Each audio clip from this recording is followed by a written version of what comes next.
हरे कृष्णा। जी हाँ भक्तों, आज हम चर्चा करेंगे पुरुषोत्तम। जैसा कि आप समझ रहे हैं पुरुषोत्तम मास चल रहा है, तो सबके मन में प्रश्न ये होता है कि मलमास पुरुषोत्तम मास कैसे बना। तो ये जो है बहुत इम्पोर्टेंट है हमारे लिए जानना। जब हम पुरुषोत्तम मास में इतनी सारी चीज़ें कर रहे हैं तो उसमें ये भी जानना है कि पुरुषोत्तम मास कैसे बना, कैसे इसका नाम पुरुषोत्तम मास पड़ा। इसके बारे में हम डिटेल में चर्चा करेंगे। तो सबसे पहला प्रश्न तो ये आता है कि जैसा भगवद गीता में भगवान बताते हैं, कालो अस्मि। कालो अस्मि मतलब मैं समय हूँ। जैसा कि महाभारत आप लोग देखते रहे होंगे, उसमें यही चर्चा होती है कि जो है भगवान इसमें सबसे पहले क्या होता है, मैं समय हूँ। तो उसमें क्या कहना चाहते हैं कि भगवान जो है खुद समय है, खुद काल है। तो अब ऐसा कैसे हो जाता है कि कुछ तिथि कुछ समय शुभ हो जाती है और कुछ जो है अशुभ। ये कैसे होता है, इस चीज़ को समझने के लिए, जानने के लिए हम आज इस वीडियो में पूरा समझेंगे। तो ये जो शुभ और अशुभ वाली बात है, तो अगर नारद मुनि के कंसेप्ट से देखें, हम उनके परसेप्शन से देखें, तो ये बताते हैं नारद मुनि कि जिस दिन आप भगवान श्री कृष्ण की कथा का रसपान नहीं करते हैं वो दिन आपके लिए सबसे अशुभ है। यानी कि जो है वैसे देखा जाए तो हमारा हमारा जो इस्कॉन का जो प्रोग्राम है, जिसमें मंगला आरती है, जिसमें दर्शना आरती है, जिसमें जो है प्रसाद है, जिसमें बुक रीडिंग है, भागवतम लेक्चर है, तो इसमें तो इस लेक्चर के थ्रू तो हम अपना दिन पूरा जो है शुभ कर देते हैं। नित्य भागवत सेवा करते हैं तो हम अपना हमारा दिन मंगलमय होता है। लेकिन ये जो रही बात तिथियों की, तो कुछ तिथि जो है शुभ, कुछ तिथि अशुभ, मतलब कुछ तिथि ज़्यादा शुभ है, कुछ तिथि कब शुभ है, ऐसा ऐसा होता है क्योंकि भगवान की स्पेशल कृपा, स्पेशल मर्सी रहती है किसी तिथियों पर। क्योंकि इस जगत में तो तिथि जो है आपके लिए कुछ वार के मतलब ये जो आप देखते हैं कैलेंडर के रूप में है, बट वहाँ हर तिथि जो है एक एक व्यक्ति है। जैसे अभी मलमास की बात करें तो मलमास भी एक व्यक्ति है, एक महिला है, जो कि जो है भगवान की कृपा से ही वो मलमास व्यक्ति जो है, वो महिला जो है बनी। अब कैसे बनी, क्या बनी, हम बाद में देखते हैं। तो पहले चर्चा कर लेते हैं कि ये जो महिला, जो ये मास है, ये शुभ और अशुभ क्यों होता है। अब होता क्या है कि जैसे हम कोई कार्य करते हैं तो जो है, अब कोई कार्य भगवद गीता के अकॉर्डिंग अकर्म, विकर्म और जो है कर्म, ये तीन तरीके के कर्म होते हैं, अकर्म, कर्म, विकर्म। अब जो कर्म और विकर्म है वो ये क्या है कि जो हम अच्छा कार्य करते हैं, जो विकर्म मतलब जो शास्त्र के विरोध जाके कोई कार्य करते हैं, मतलब जो सही सही अच्छा कार्य नहीं होता है, ये सब अच्छा बुरा इस तरीके से जो है डिफाइंड है। अब होता क्या है कि जब हम जो है इन कार्यों को करते हैं तो इनका कुछ ना कुछ रिजल्ट मिलता है। तो ये रिजल्ट क्या है, ये साइक्लिक होता है, मतलब एक साइकिल चलती है, ऐसा लीनियर नहीं होता है कि मतलब शुभ एक कुछ कर्म किया, उसका कुछ इफेक्ट आया, उसमें उसके बाद वो खत्म हो गया, ऐसा नहीं है। वो चाहे अच्छा कर्म हो चाहे बुरा कर्म हो, सबके सबके रिजल्ट आते हैं, फिर उस रिजल्ट से फिर वापस कर्म करते हैं, तो ऐसे साइकिल चलता रहता है। इसलिए कहते हैं जन्म मृत्यु के चक्कर में नहीं फंसना, हम कई बार बोलते हैं ना, इसीलिए बोलते हैं क्योंकि ये साइकिल बन जाती है, वो कभी एंडलेस बन जाती है साइकिल ये।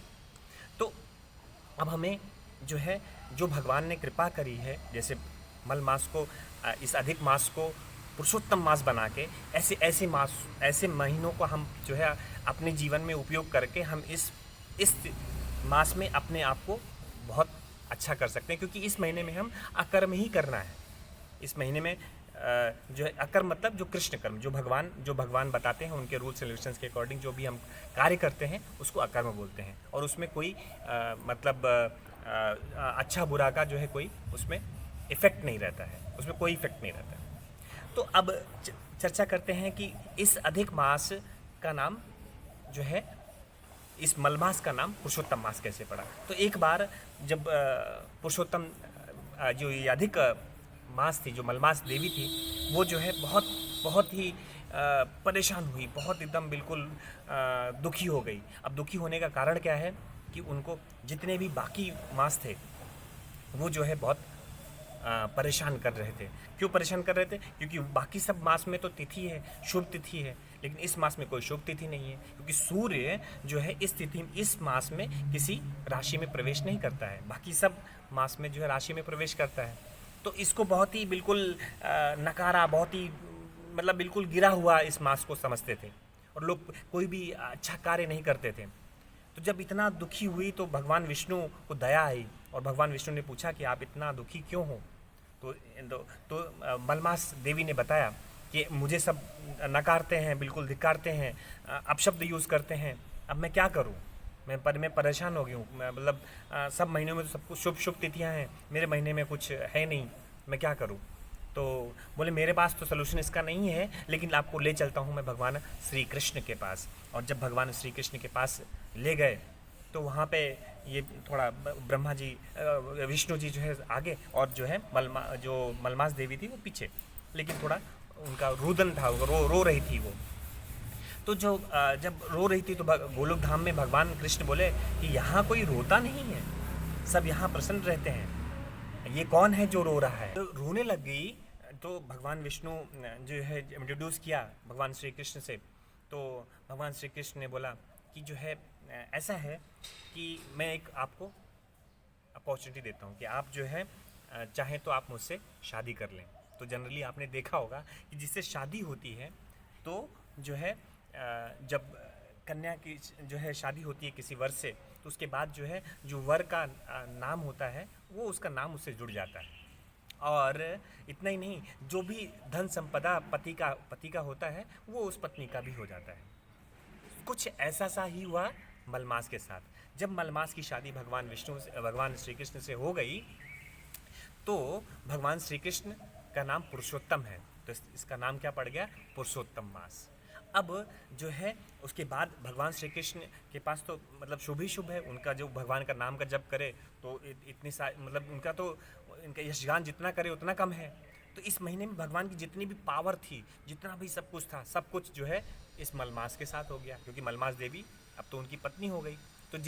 तो इस महीने में इसीलिए हम जितने भी पवित्र कार्य, स्पेशली भजन साधना, जितना भी हम तपस्या करते हैं उसका जो है 1000 गुना उसका इफेक्ट पड़ता है। अब आप सोचिए कि जो है ऐसा क्यों हुआ। ऐसा इसलिए हुआ क्योंकि जो है इस मलमास का जो है जुड़ाव किससे हो गया, भगवान श्री कृष्ण से।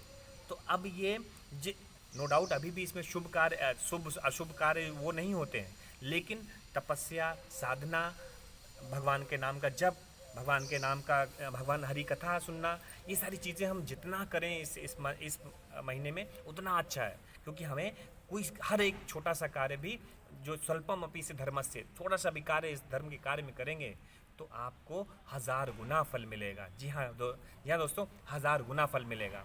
तो आप सभी से अनुरोध है कि इस पुरुषोत्तम मास का ज़्यादा से ज़्यादा फ़ायदा उठाइए और आप जितना ज़्यादा से ज़्यादा जप कर सकें, आप जितना ज़्यादा भगवान नाम का जो है भगवान की कथा सुन सकें, और प्रचार करने के लिए अगर आपको जो है भगवद गीता या भागवतम आपको किसी को दान करना पड़े तो दान करिए।